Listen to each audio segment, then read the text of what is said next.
वाल्मिक कराडबाबत केज न्यायालयात सुनावणी सुरू। 2 कोटींची खंडणी मागितल्याचा वाल्मिक कराडवर आरोप। कराडला जेल की बेल मिळणार याकडे सर्वांचं लक्ष।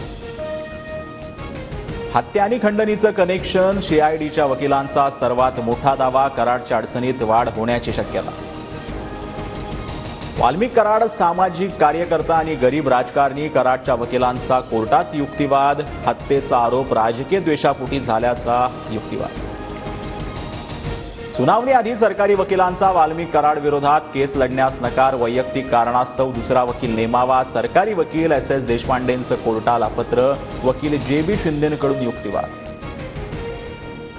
बीड सरपंच हत्या प्रकरणात आरोपी फासावर लटकेपर्यंत स्वस्थ बसणार नाही। प्रत्येक दोषींवर कारवाई करणार। गुंडांचं राज्य चालू देणार नाही। मुख्यमंत्री देवेंद्र फडणवीस यांची ग्वाही। गावात भीतीचं वातावरण आहे। आमच्या कुटुंबियांना पोलीस संरक्षण द्या। संतोष देशमुखांचे बंधू धनंजय देशमुखांची मागणी।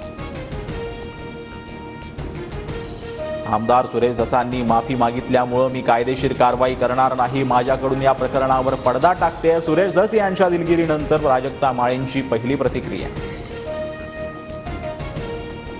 नववर्षात फडणवीस सरकारच्या राज्यातील शेतकऱ्यांना मोठा दिलासा। सोयाबीन खरेदी मुदत 7 दिवसांनी वाढवली। पणन मंत्री जयकुमार रावळ यांची घोषणा। सोयाबीन खरेदीसाठी 561 खरेदी केंद्र सुरू।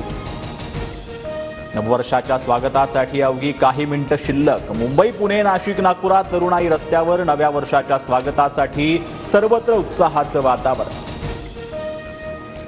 प्रगतिशील गतिशील महाराष्ट्राच्या निर्धारासाठी एकजूट करूया। मुख्यमंत्री फडणवीसांकडून नववर्षाच्या शुभेच्छा।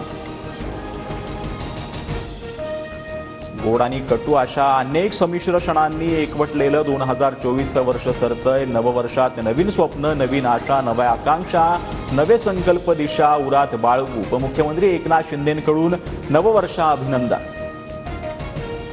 31 निमित्त राज्यातील दारूची दुकानं, पब आणि बारच्या वेळेत वाढ। पब आणि बार पहाटे 5 वाजेपर्यंत सुरू ठेवण्याची परवानगी।